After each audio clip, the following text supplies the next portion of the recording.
El aire en el banco, una mezcla estéril de papel blanqueado y billetes metálicos, se sentía tenue y difícil de respirar. Durante 17 años, el 15 de cada mes fue un día de silencioso ritual. Una transferencia. Un pequeño paso hacia el futuro de mi hijo Leo. Hoy, el ritual se rompió. La cajera, una joven de rostro amable y mirada nerviosa, siguió escribiendo con el ceño fruncido. Una arruga apareció entre sus cejas. Se aclaró la garganta. Lo siento, señor Jensen, murmuró, con una voz frágil en el silencio cavernoso del banco. No puedo hacer la transferencia. Parece que el saldo es 0, señor. Un terror gélido, agudo y terriblemente familiar, me invadió. No fue una sorpresa. Fue una confirmación. Lo presentía desde hacía años. Un zumbido sordo de inestabilidad bajo las tablas del suelo de nuestro matrimonio. Pero ya no era el hombre que esperaba lo mejor. Era el hombre que había planeado meticulosamente para lo peor. El cajero deslizó una copia impresa sobre el frío mostrador de mármol. Mis ojos recorrieron las columnas de cifras hasta que se detuvieron en la última entrada. Una única retirada masiva, fechada hacía 3 semanas. La sangre desapareció de mi rostro, una oleada fría y repentina. El destinatario figuraba en una fuente corporativa austera. Damien's Gastronomy, Inc. Mi hijastro. Estaba sentado en mi coche. El suave zumbido del motor contrastaba marcadamente con el rugido en mis oídos cuando vibró mi teléfono. Era una notificación de Instagram. La abrí. Ahí estaba Damien, mi arrogante y siempre fracasado hijastro, sonriendo como un ganador de la lotería, con un juego de llaves colgando de sus dedos. El sueño es real, gritaba su pie de foto en señal de autocomplacencia. Consiguió el lugar perfecto para Emberias. Gracias a mi mayor apoyo, mi increíble madre. Detrás de él se alzaba el antiguo edificio patrimonial frente al mar, un lugar conocido entre los promotores inmobiliarios locales como un pozo de dinero lleno de amianto y cimientos desmoronados. Mi esposa, Elena, no solo le había robado el futuro a nuestro hijo. Le había prendido fuego para alimentar el ego de su propio hijo. Mi teléfono volvió a sonar, rompiendo el silencio. Su nombre brillaba en la pantalla. Respondí. Cariño, ¿vas de camino a casa? La voz de Elena era una mezcla de dulzura y luz. Damien tiene una noticia maravillosa que compartir con nosotros esta noche. La farsa estaba a punto de comenzar. Entré por la puerta principal y me invadió de inmediato el aroma de su perfume caro, una ola floral que intentaba desesperadamente disimular el hedor de su traición. Ella y Damien ya estaban sentados a la mesa, con copas de champán en mano y el rostro radiante de alegría fingida. Leo también estaba allí, mi hijo, con el rostro abierto y feliz, completamente ajeno a todo. Sonrió al verme. Esa sonrisa era lo único real en la habitación. Los ojos de Elena buscaron los míos, buscando la tormenta que sabía que merecía. No le di nada. Le ofrecí un océano de paz. Sonreí, sintiendo mi rostro como una máscara. Es una noticia fantástica, dije con voz tranquila. Felicité a Damien. Sugerí que abriéramos una botella de vino especial que tenía guardada. Vieron a un esposo y padrastro interpretando su papel. No vieron los fríos y precisos engranajes de un plan largo y latente que se ponía en marcha tras mis ojos. Creyeron haber ganado. Mientras recogía el vino del botellero, rozando con los dedos el frío y oscuro cristal, miré una foto enmarcada en el aparador. Era de nosotros más jóvenes, tomada en nuestra luna de miel, con sonrisas sinceras. ¿Cuándo se había roto su lealtad tan completamente? Una pregunta más importante seguía, ¿cómo podía creer que no estaría listo esta vez?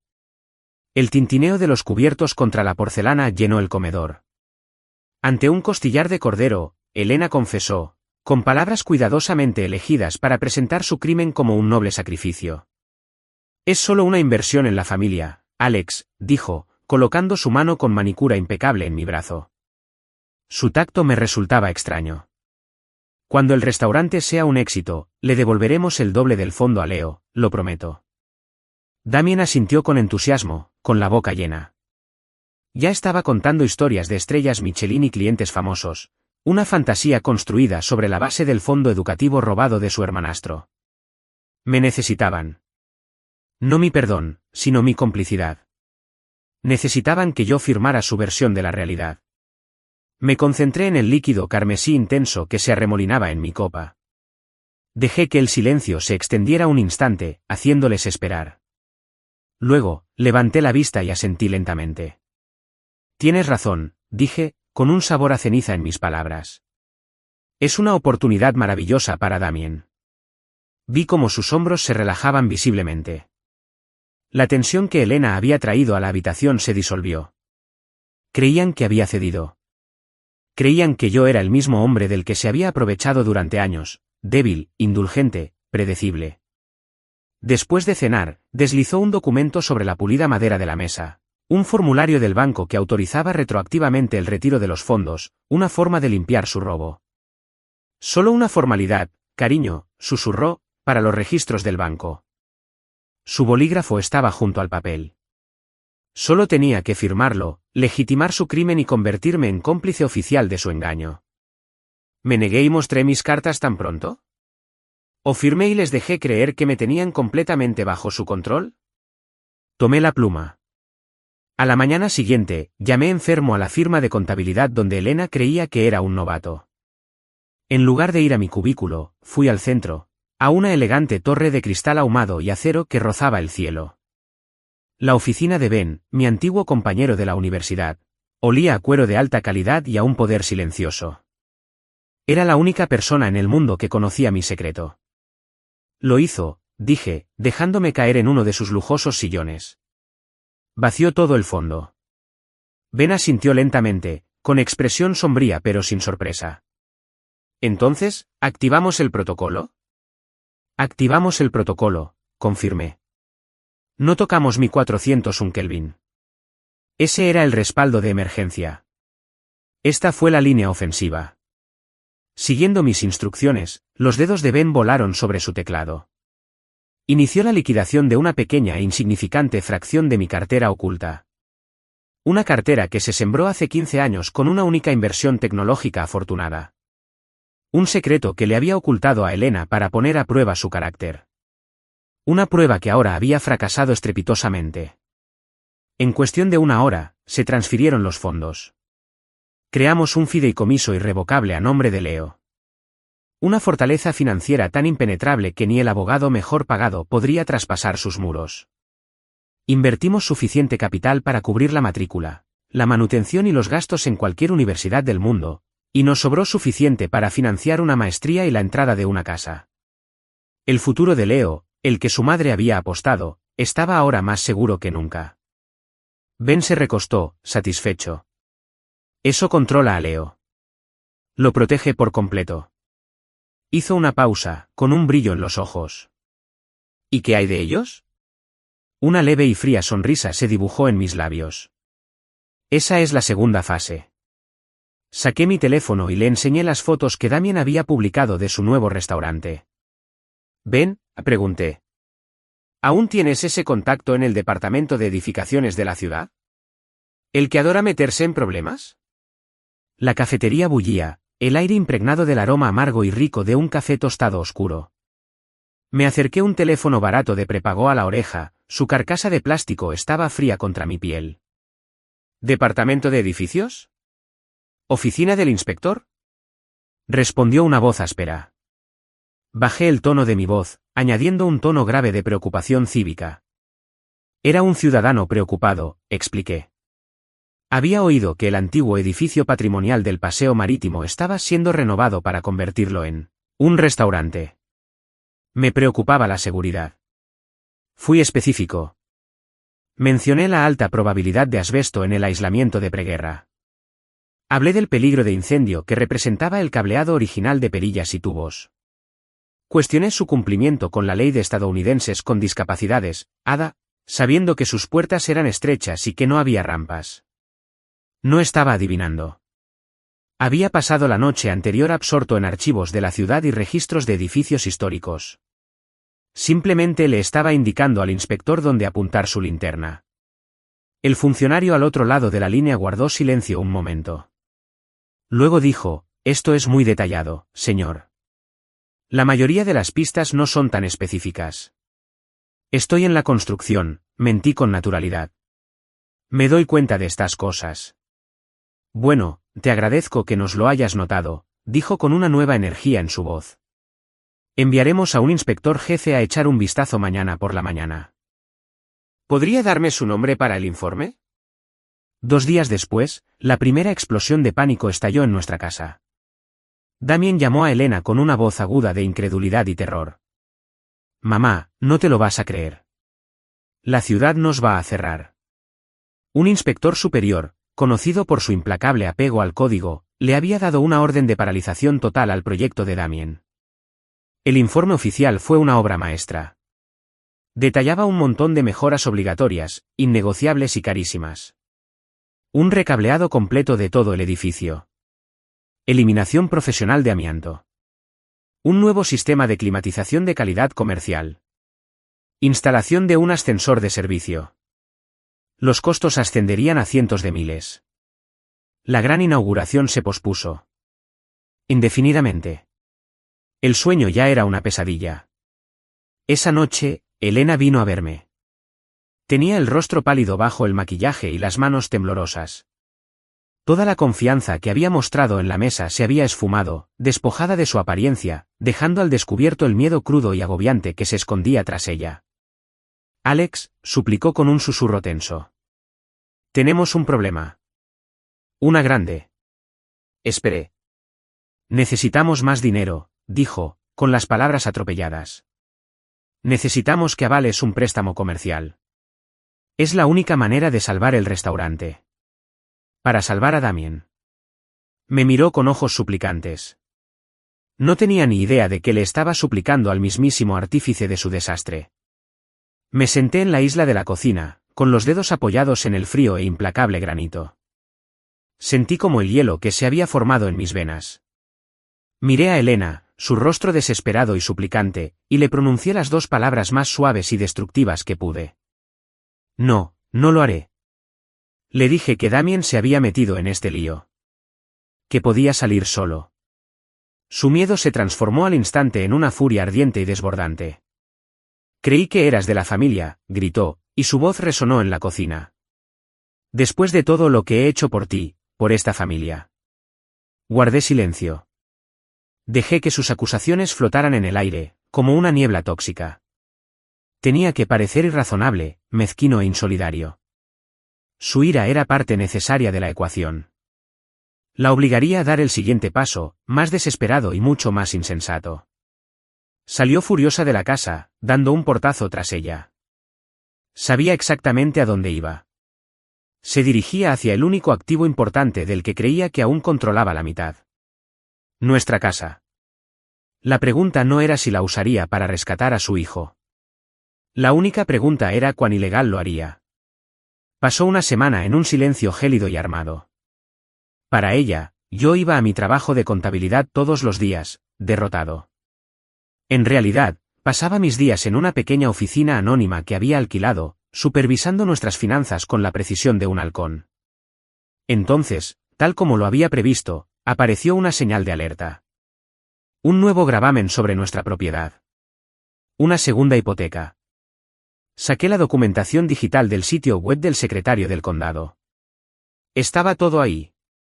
Su falsificación de mi firma fue torpe, casi insultante por su falta de esfuerzo. Había encontrado una entidad crediticia abusiva, una estafadora dispuesta a ignorar las señales de alerta a cambio de una tasa de interés exorbitante. Había tomado el capital que yo había dedicado 2 décadas de mi vida a construir y lo había arrojado, como un fajo de billetes, al horno rugiente del restaurante en ruinas de Damien. El aire viciado y reciclado de mi oficina temporal de repente se sintió pesado, impregnado del olor de mi matrimonio en decadencia. Observé el nombre del prestamista en el documento, Apex Financial Solutions. Eran una firma pequeña y despiadada, conocida por sus ejecuciones hipotecarias agresivas y rápidas.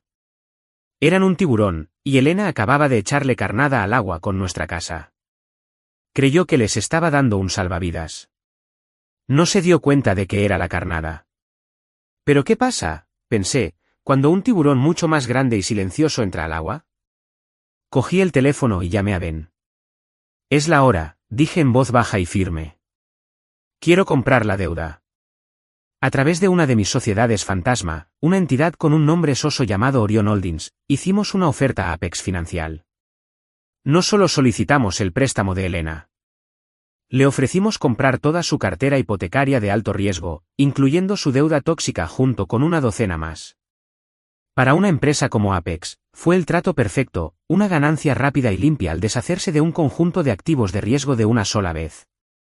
Les liquidó las cuentas y les proporcionó una inyección de efectivo inmediata. No tenían ni idea de que su operación multimillonaria era un caballo de Troya, diseñada únicamente para conseguir un pequeño préstamo falsificado para una casa en las afueras. La transacción, impulsada por un precio ligeramente superior al valor de mercado, se completó en 48 horas. Estaba limpio, era imposible de rastrear y completamente anónimo. Ahora era, oficialmente, el prestamista de Elena. Su correa era mía. Desde la ventana de mi oficina alquilada, el resplandor neón de la ciudad parecía intensificarse, iluminando el siguiente paso en el camino que había trazado. Los papeles estaban listos. Mi empresa fantasma era ahora la entidad con la que mi esposa tenía una deuda enorme con altos intereses, una deuda garantizada por la misma casa que creía estar usando para desafiarme. Ahora solo me quedaba esperar a que dejara de pagar. Con el dinero recién recaudado gracias al préstamo abusivo, Damien se apresuró con las renovaciones. Recortó gastos en todos los aspectos imaginables, contratando mano de obra barata e indocumentada y encargando materiales de construcción que eran imitaciones cosméticas de los que cumplían con las normativas. Anunció una inauguración suave, un evento exclusivo para posibles inversores e influencers locales de redes sociales.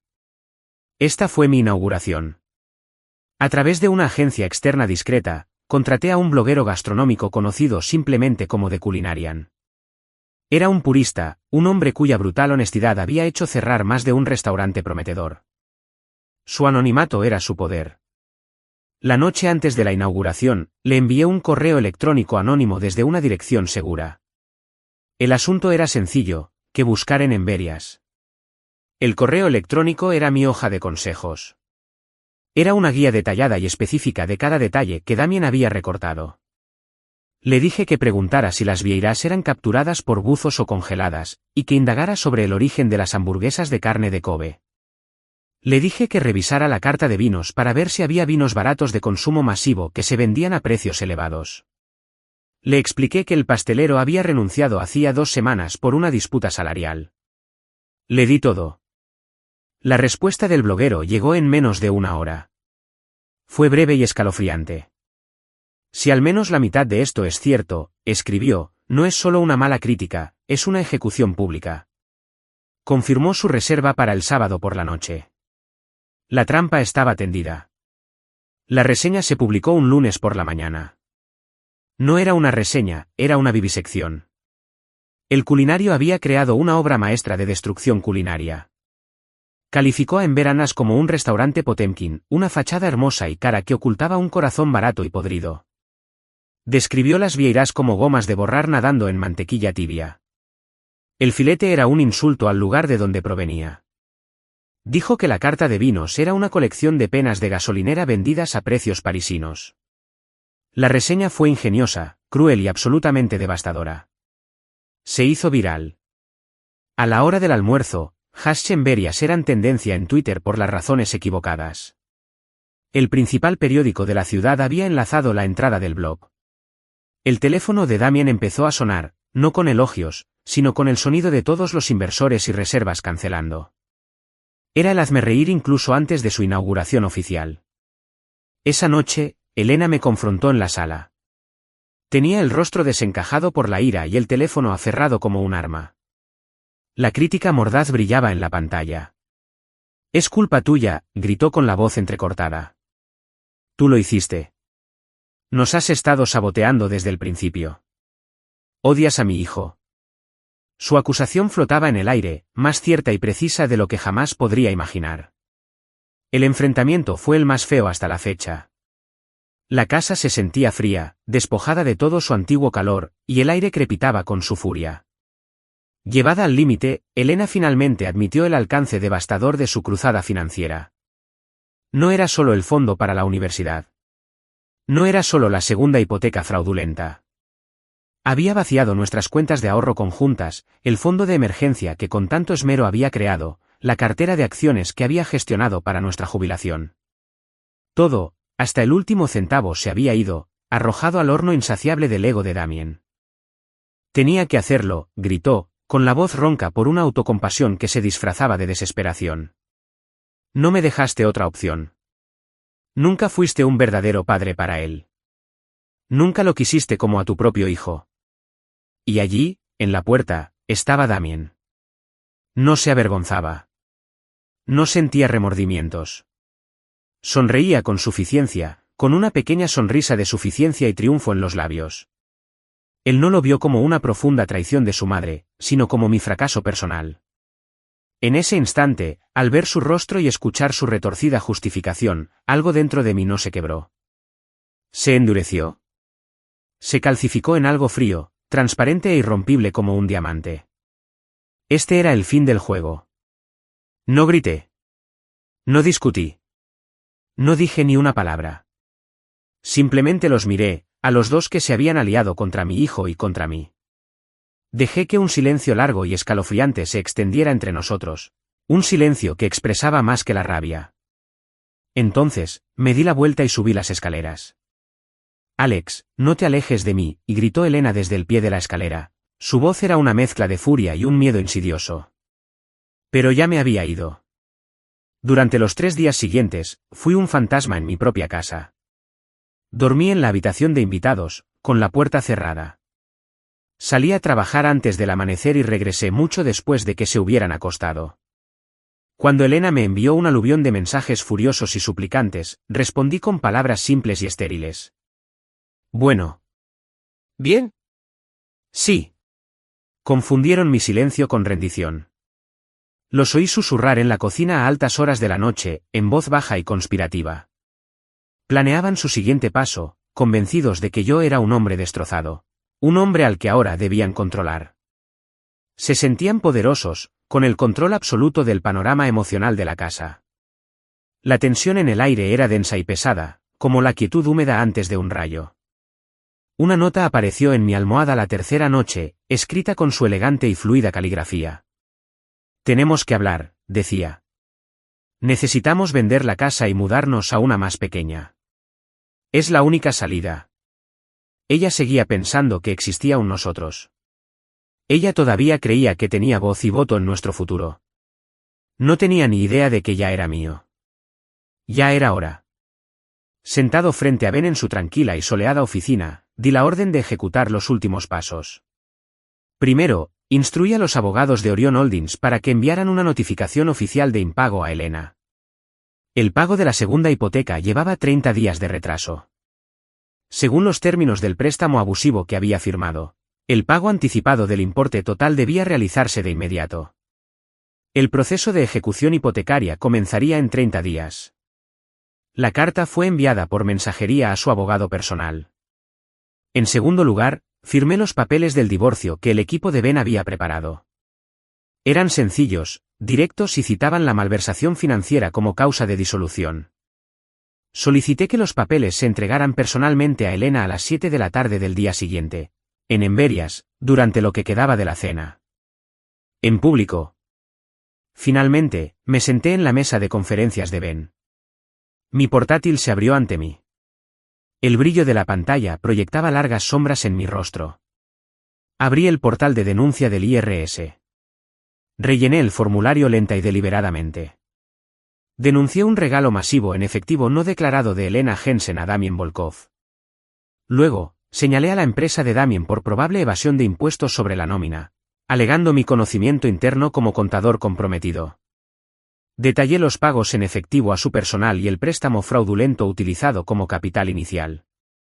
Pasé el cursor sobre el botón enviar. Este era el sello final, el punto de no retorno. Ben me miró con expresión seria. ¿Estás seguro, Alex? Preguntó en voz baja. Esto lo quemará todo. No quedará nada que rescatar. Miré por la ventana la extensa ciudad que se extendía abajo. Lo sé, dije, y apreté el botón.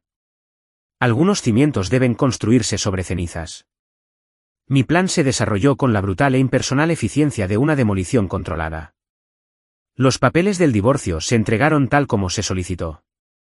Un estoico asistente legal entró en el comedor casi vacío de Emberias y le entregó el sobresellado a Elena, delante de su hijo y los 3 empleados restantes. La humillación fue pública, aguda y absoluta. Al día siguiente, llegó la carta certificada anunciando la ejecución hipotecaria.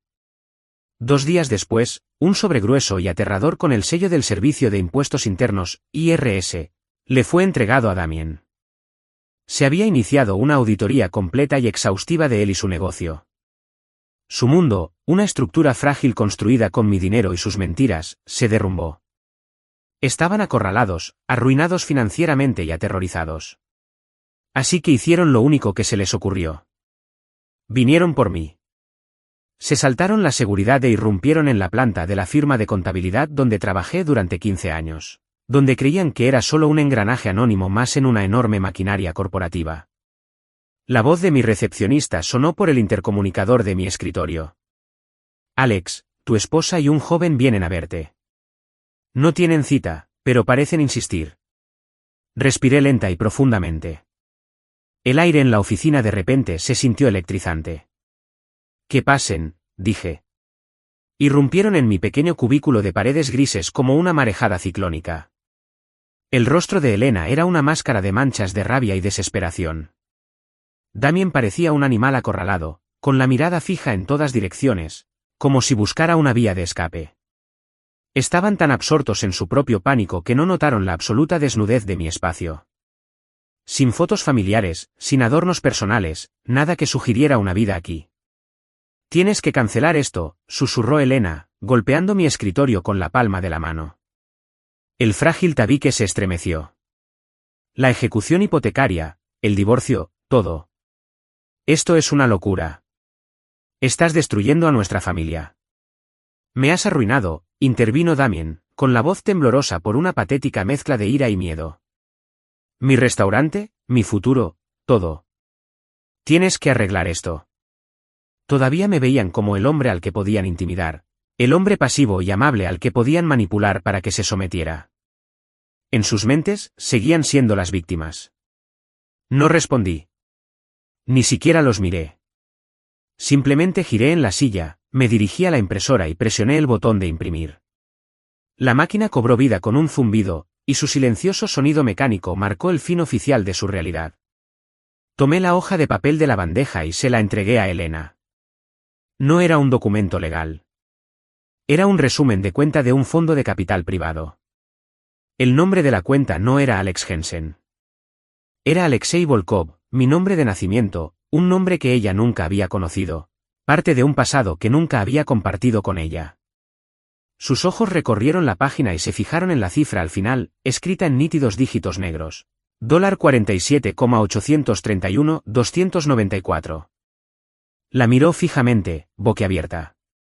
No entendía. ¿Qué? ¿Qué es esto?, balbuceó. Eso, dije con calma, con voz firme y clara, es por lo que no necesito mi 401k. Entonces le di otra hoja. Era el acta constitutiva de Orion Holdings, la empresa que ahora era dueña de la deuda de nuestra casa. Mi nombre, Alexei Volkov, figuraba como único director. Soy el dueño de tu deuda, Elena, dije, dejando que las palabras cayeran con todo su peso devastador. Soy dueño de la casa. La ejecución hipotecaria se lleva a cabo por orden directa mía. Se le puso pálida. Observé cómo su mente intentaba frenéticamente atar cabos, procesar la imposible verdad. Toda la dinámica de poder de nuestra relación de 2 décadas no solo cambió. Se invirtió. Se derrumbó.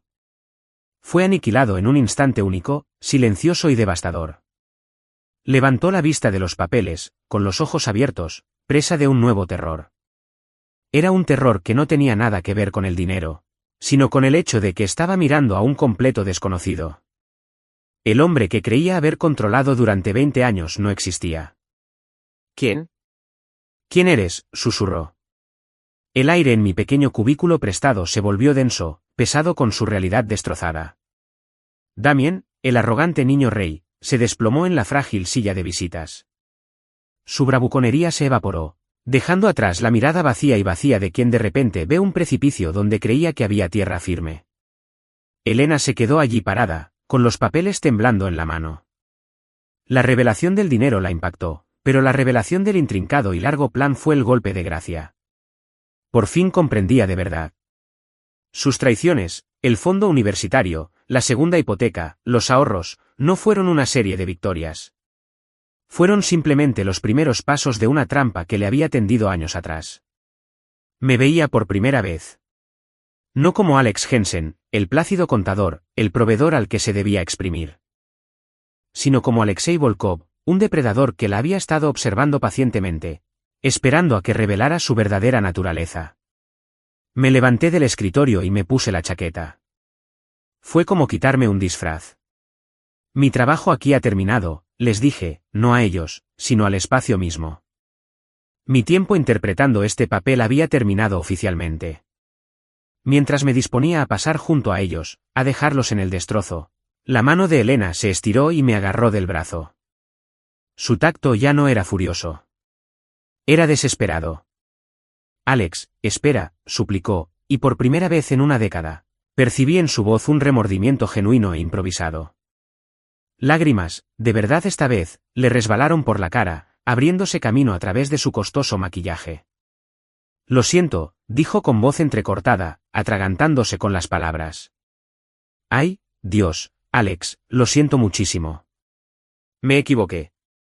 Me equivoqué muchísimo. Lo perdí todo de vista. De ti, de Leo, de nosotros. Por favor, no hagas esto. Podemos arreglar esto. Yo puedo arreglarlo. Damien, al ver la súplica desesperada de su madre, se puso de pie tambaleándose. Tiene razón, murmuró, con la mirada fija en el suelo de linóleo desgastado. Lo siento. Nunca debí haberlo hecho, me equivoqué. Su disculpa fue patética y vacía, las palabras de un niño que lamentaba haber sido atrapado. Sus disculpas quedaron flotando en el aire, una última táctica desesperada. Me ofrecían lo único que creían que aún podría querer, su arrepentimiento, su familia, que todo volviera a ser como antes. El leve zumbido del sistema de ventilación del edificio de oficinas pareció silenciarse, como si el mundo contuviera la respiración, esperando mi respuesta. Me detuve. Me giré y los encaré de frente. Miré a Elena, la mujer que eligió a su hijo con derecho a todo por encima del nuestro. Miré a Damien, el hombre niño sonriente que lo había hecho posible. No sentí nada, ni rabia, ni odio, ni satisfacción, solo un profundo y silencioso vacío donde antes residía mi amor por ella. Dejé que el silencio se prolongara, obligándolos a sumirse en el espacio incómodo y aterrador que habían creado. Habían construido todo su mundo asumiendo mi debilidad. Ahora tenían que enfrentarse a mi fuerza. Entonces les di mi respuesta. No fue ruidosa, ni enojada ni triunfante. Fue una simple palabra de 2 letras que fue el último clavo en el ataúd de sus vidas. No. ¿Qué harían ahora? Su última esperanza, su última jugada, se había extinguido con una sola palabra silenciosa. Suave y deliberadamente, aparté su mano de mi brazo. Su piel estaba fría. La ejecución hipotecaria es definitiva, dije con una voz desprovista de toda emoción. Era la voz de un hombre cerrando un expediente. El divorcio sigue adelante. Hacienda es tu problema ahora, no el mío. Hice una pausa, dejándolos asimilar la irrevocabilidad del asunto. Esto no es un castigo, dije. Es una consecuencia, el resultado directo e inevitable de las decisiones que ambos tomaron. No miré atrás al salir del cubículo. Caminé por el largo pasillo, pasando junto a las filas de escritorios idénticos, mientras mis pasos resonaban suavemente sobre las baldosas. Salí del edificio y me sumergí en el aire brillante y limpio de la tarde. Cuando las puertas automáticas de cristal se cerraron tras mí, sentí que el peso de 2 décadas se me quitaba de encima. No me sentí vengativo. No me sentí victorioso. Me sentí liberado. Mi teléfono vibró en mi bolsillo. Lo saqué. Era un mensaje de Leo. Oye, papá, acabo de recibir mis calificaciones finales. Excelentes. El MIT tiene buena pinta. 6 meses después, nos esperaba una nueva vida. La escena no refleja ira ni conflicto, sino una paz profunda y resonante. Estoy con Leo en el amplio balcón de nuestro nuevo hogar, un ático con vistas a toda la brillante extensión de la ciudad. El sol se pone sobre el océano lejano, pintando el cielo con impresionantes pinceladas de naranja, rosa y morado intenso. La brisa es fresca y trae la energía distante y vibrante de la metrópolis.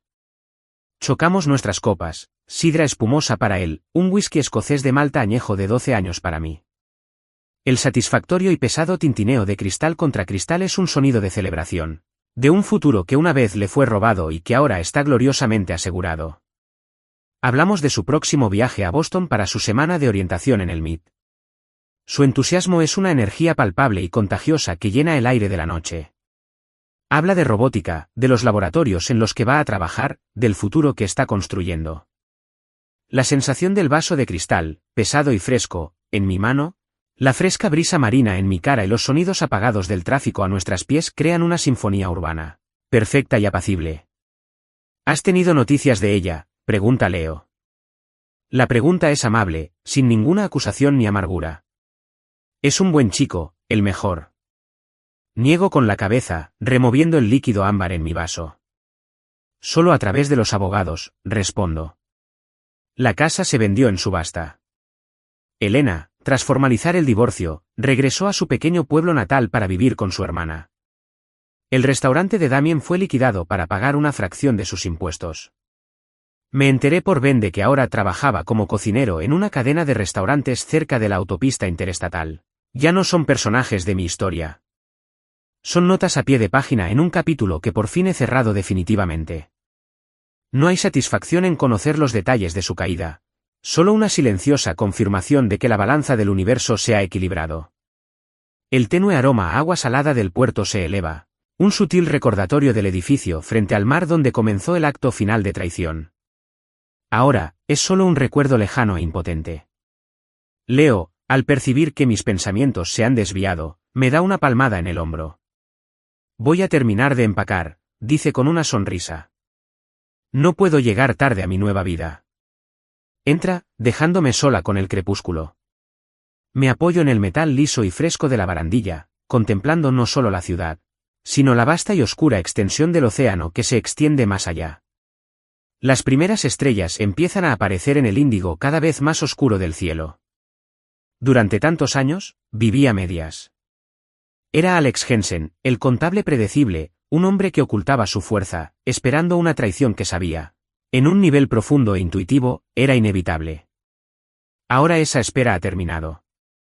Mi venganza nunca fue realmente una cuestión de destrucción. Fue una cuestión de protección, y en última instancia, de liberación. Protegí a mi hijo de las consecuencias de las decisiones de su madre y, al hacerlo, finalmente me liberé. El tranquilo murmullo de la ciudad, la inmensidad del mar, la promesa de un nuevo día amaneciendo en el horizonte, todo se fusiona en un sentimiento único y profundo. Paz. Le he dado todo a mi hijo y, en el proceso, me he recuperado. El futuro es una página en blanco y por primera vez en mucho tiempo, soy yo quien sostiene la pluma.